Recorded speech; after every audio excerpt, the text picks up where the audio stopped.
레위기 4장. 주께서 모세에게 말씀하셨다. 이스라엘 백성들에게 말하라. 누구든지 주께서 하지 말라고 명령하신 것을 실수로 어겼을 경우에는 이렇게 하여라. 만일 기름 부음을 받은 제사장이 죄를 범해 그 벌이 백성에게까지 미치게 되었다면 그 제사장은 흠없는 수송아지를 주께 속죄 제물로 바쳐서 자기 죄를 씻어야 한다. 그 사람은 회막문 곧 주 앞으로 송아지를 끌고 와서 소의 머리 위에 손을 얹은 다음 주 앞에서 그 소를 잡아라. 기름 부음을 받은 제사장은 그 피를 얼마간 받아들고 회막 안으로 들어가서 그 피를 손가락으로 찍어 성소 휘장 앞 곧 주 앞에 7번 뿌려라. 제사장은 주 앞 곧 회막 안 향단 뿔들에 그 피를 발라야 한다. 나머지 피는 회막 문 앞에 있는 번제단 밑에 모조리 쏟아야 한다.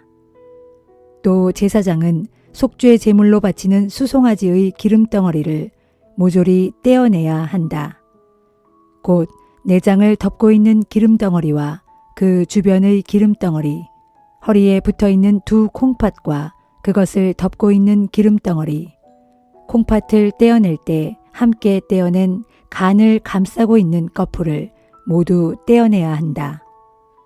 화목제물을 드릴 때와 마찬가지로 제사장은 기름덩어리를 떼어내어 번제단 위에 올려놓고 모조리 불살라야 한다.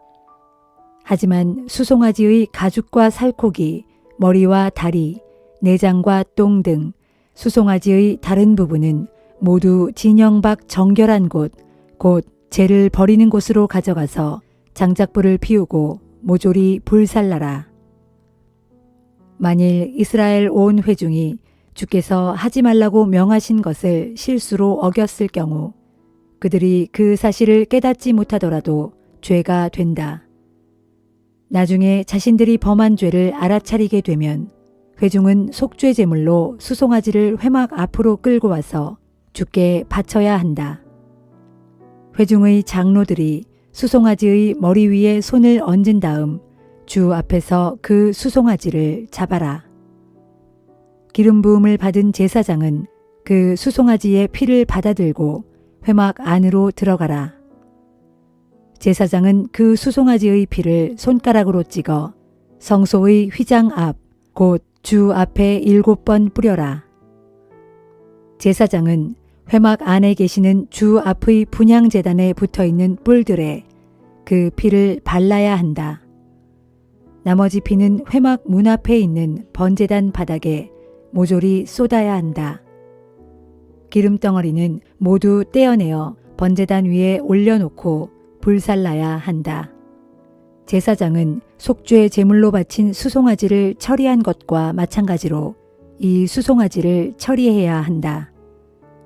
이런 방식으로 제사장이 회중을 대신하여 속죄를 하면 그들은 용서를 받게 된다. 제사장은 수송아지를 진영 밖으로 가져다가 첫 번째 수송아지를 불사른 것처럼 불살라야 한다. 만일 백성의 지도자가 실수로 주 하나님의 명령을 어기면 그는 죄를 범한 것이다. 나중에 자신이 죄를 저질렀다는 것을 깨달으면 그 지도자는 흠없는 수렴소 한 마리를 제물로 가져와야 한다. 그는 수렴소 머리 위에 손을 얹고 주 앞에서 제물을 죽이는 곳에서 그 짐승을 잡아야 한다. 제사장은 그 속죄 제물의 피를 손가락으로 찍어 번제단의 네 모퉁이에 붙어있는 뿔에 바르고 나머지는 모두 번제단 바닥에 쏟아야 한다. 제사장은 수렴소 몸뚱이에서 떼어낸 기름덩어리를 모두 번제단 위에 올려놓고 화목제물을 바칠 때와 마찬가지로 불살라 바쳐야 한다. 이렇게 제사장이 그 사람을 위해 속죄하면 그는 용서를 받게 된다. 만일 백성 가운데 어떤 사람이 자신도 알지 못하는 사이에 주 하나님의 명령을 실수로 어겼더라도 그는 죄를 범한 것이다. 나중에 자신이 죄를 범했다는 것을 깨달았다면 그 사람은 자신의 죄를 용서받기 위해 흠없는 암염소 한 마리를 제물로 바쳐야 한다. 그는 암염소의 머리 위에 손을 얹은 후 번제물을 죽이는 곳에서 그 짐승을 잡아야 한다. 제사장은 그 암염소의 피를 손가락에 찍어 번제단의 네 모퉁이에 붙어 있는 뿔에 바르고 나머지는 번제단 바닥에 쏟아야 한다. 제사장은 암염소 몸뚱이에서 떼어낸 기름덩어리를 모두 번제단 위에 올려놓고 불살라 그 타오르는 향기로 주를 기쁘게 해드려야 한다. 이렇게 제사장이 제물을 불살라 바치면 그 사람은 용서를 받게 된다. 만일 그 사람이 어린 양을 속죄 제물로 바치려면 흠이 없는 암컷을 가져와야 한다. 그는 암양의 머리 위에 손을 얹은 후 번제물을 죽이는 곳에서 그 양을 잡아야 한다. 제사장은 그 암양의 피를 손가락에 찍어 번제단의 네 모퉁이에 붙어 있는 뿔에 바르고 나머지는 번제단 바닥에 쏟아야 한다. 제사장은 화목제물에서 기름덩어리를 떼어낼 때와 마찬가지 방식으로 어린 암양의 몸뚱이에서 기름덩어리를 떼어내어 모두 번제단 위에 올려놓고 불살라야 한다.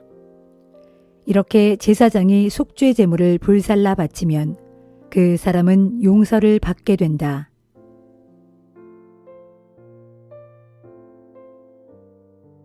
시편 1편.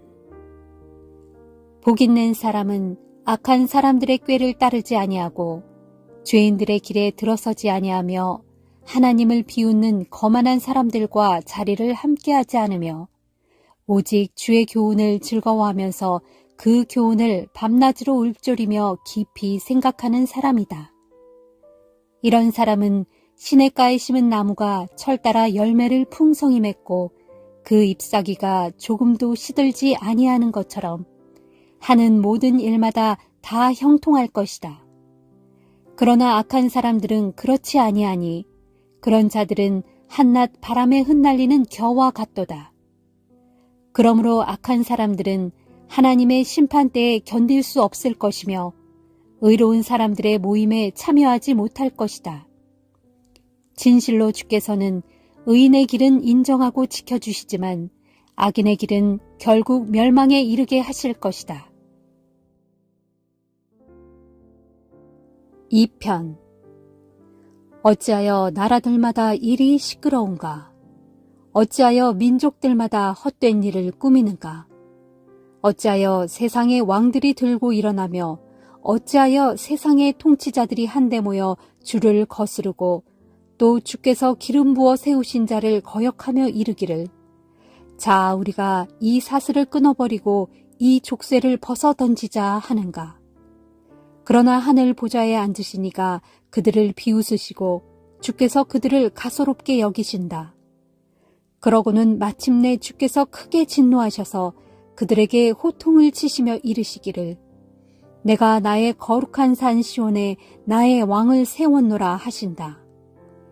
이제 주께 왕으로 세움받은 내가 주께서 내리신 칙령을 선포한다. 주께서 내게 이르시기를 너는 내 아들이다. 오늘날 내가 너를 낳았도다. 그러므로 너는 나에게 구하라. 그러면 내가 너에게 문 민족들을 유산으로 줄 것이니 땅의 이 끝에서 저 끝까지 온 세상이 내 소유가 될 것이다. 너는 그들을 쇠 막대기로 다스릴 것이고 철퇴로 질그릇을 부수듯 그들을 산산조각 낼 것이다 하셨다. 그러므로 너희 왕들아 부디 현명하게 굴어라. 세상을 다스리는 통치자들아 이 경고에 귀를 기울여라. 주를 경외하고 그분을 섬겨라. 떨리는 마음으로 주를 찬양하여라. 그분의 아들에게 복종의 마음으로 입을 맞추어라. 그렇지 아니하면 그분의 진노가 지체 없이 너희에게 임할 것인즉 너희가 너희 걸어가는 그 길에서 속히 멸망할 것이다.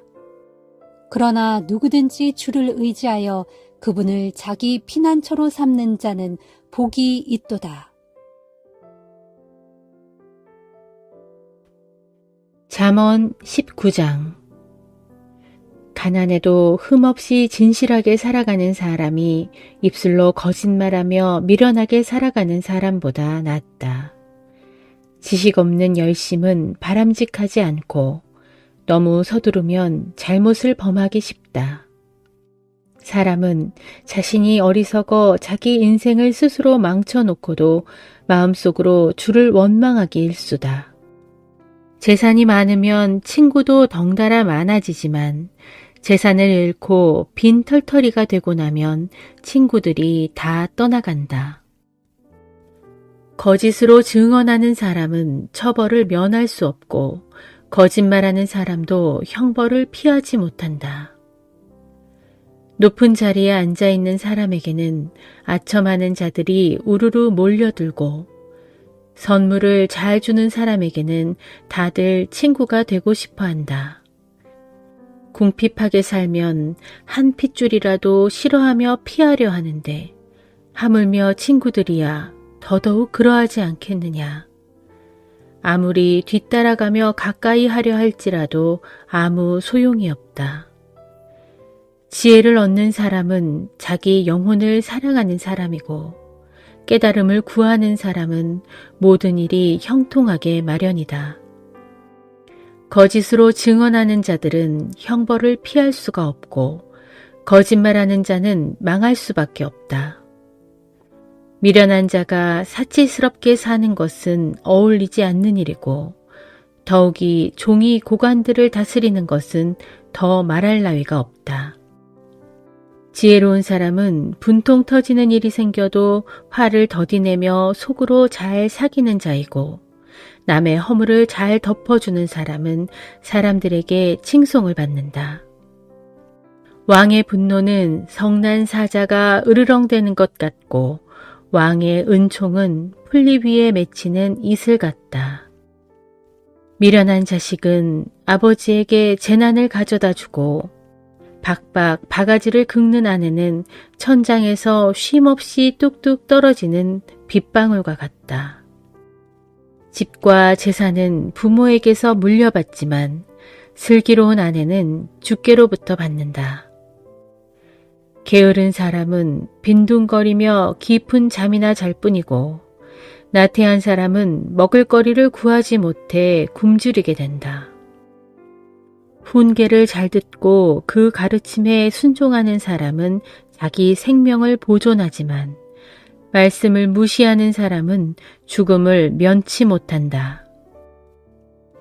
가난한 자를 불쌍히 여겨 그에게 친절을 베푸는 것은 주께 빌려주는 것과 같아서 장차 주께서 그 사람의 행위대로 되갚아 주실 것이다.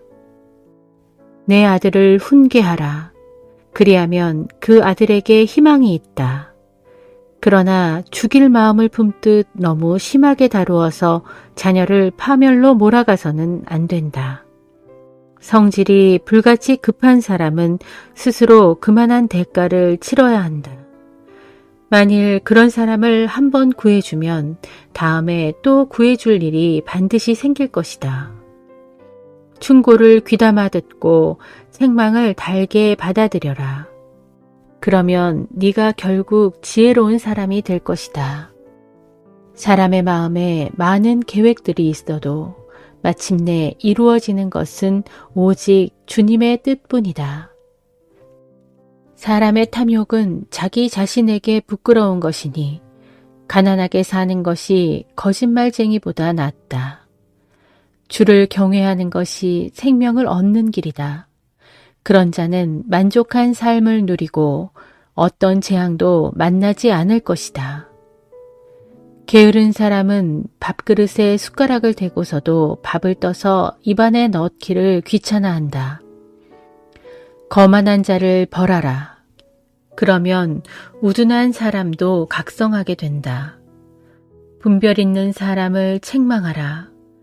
그러면 그는 지혜를 얻게 된다. 자기 아버지를 구박하고 자기 어머니를 내쫓는 자식은 부끄러움과 망신을 끌어들이는 파렴치한 자식이다. 내 아들아, 너는 올바른 훈계는 듣되 지식의 말씀에서 벗어나게 하는 그릇된 훈계는 듣지 말아라. 거짓 증인은 정의를 우습게 여겨 비웃고 악인은 입을 크게 벌려 죄악을 통째로 꿀꺽 삼킨다. 거만한 사람을 위해서는 형벌이 준비되어 있고 어리석은 사람의 등짝을 위해서는 채찍이 마련되어 있다.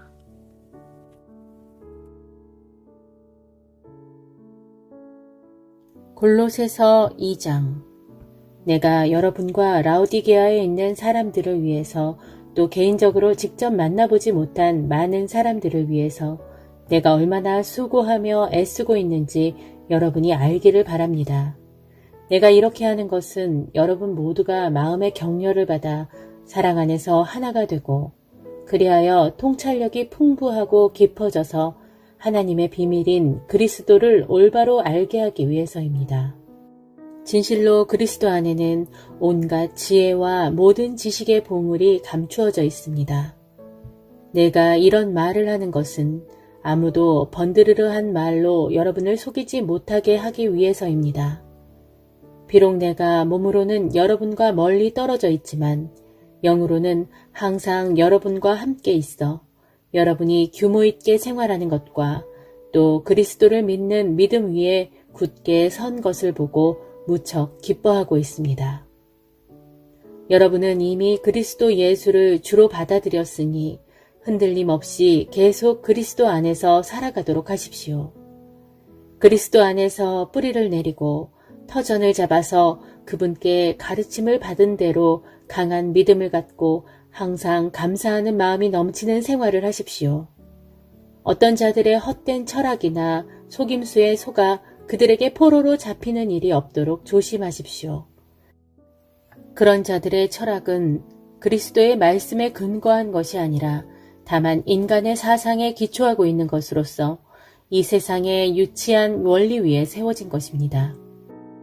오직 그리스도 안에 온갖 충만한 신적 성품이 육신의 형태로 머물고 있습니다. 그리고 여러분도 그분 그리스도 안에서 충만함을 입었습니다. 참으로 그리스도는 모든 통치와 권세의 머리가 되시는 분이십니다. 그분 안에서 여러분은 죄 많은 육신의 몸을 베어내는 할례를 받았는데 그 할례는 곧 사람의 손으로 이루어진 사람의 할례가 아니라 그리스도에 의해 이루어진 그리스도의 할례인 것입니다. 여러분은 세례를 받음으로써 그리스도와 함께 죽었고 또한 죽은 자들 가운데에서 그리스도를 살리신 하나님의 권능을 믿음으로써 그리스도 안에서 그리스도와 함께 다시 살아났습니다. 여러분이 전에는 죄와 할례를 받지 않은 육신의 욕망으로 인해 죽었지만 하나님께서는 여러분을 그리스도와 함께 살리셔서 우리의 모든 죄를 용서해 주셨습니다. 또한 하나님께서는 우리를 거슬러 대적하는 각양 율법의 조문들이 적혀있는 빛 문서를 말끔히 제거하셨는데 곧 그것을 십자가에 못 박아 아주 없애버리셨습니다. 나아가 하나님께서는 모든 통치자들과 권력자들의 무장을 완전히 해제시키시고 그들을 그리스도의 십자가 개선 행진에 내세워 많은 사람들의 구경거리로 삼으셨습니다. 그러므로 먹고 마시는 일에 대해 또 종교적인 절기와 관련하여 초승달 축제나 안식일 문제 등에 대해 아무도 여러분을 비난하며 정죄하지 못하게 하십시오. 이러한 것들은 다 장차 올 것들에 대한 그림자에 불과할 뿐입니다. 그것들의 실체는 오직 그리스도 안에 있습니다. 일부러 겸손한 채 하면서 천사 우상을 숭배하는 자들에게 속아 넘어가서 여러분이 받을 상을 놓치는 일이 없도록 삼가 조심하십시오. 그런 자들은 자신이 본 환상을 고집하면서 교만한 마음으로 육신에 조잡한 생각을 부풀려서 말합니다. 그런 자들은 교회의 머리 되시는 그리스도께 붙어있지 않는 사람들입니다. 우리의 온 몸은 머리 되시는 그리스도께 제대로 붙어 있어야 각 마디와 힘줄을 통해 영향을 공급받고 그래서 서로 유기적으로 결합되어 하나님께서 자라나게 하시는 대로 올바르게 자라나게 되는 것입니다. 여러분은 그리스도와 함께 십자가에 못 박혀 죽어서 이 세상의 유치한 규정들을 버렸는데도 어찌하여 마치 아직도 세상에 속한 양 그러한 헛된 규정들에 솔깃해한단 말입니까? 아직도 붙잡지 말라, 먹지 말라, 만지지 말라 하고 있으니 이게 어찌된 일입니까? 이런 규정들은 다 한때 쓰다가 버려지는 것들로서 사람이 만든 규정과 교훈에 기초하고 있을 따름입니다. 이 같은 사람의 규정들은 경건을 꾸민다거나 겸손한 채 한다거나 육체를 괴롭게 하는 데에는 쓸모있는 지혜의 모양을 가질 수는 있겠지만 실제로 육신의 욕망을 절제하는 데에는 아무런 힘도 발휘하지 못합니다.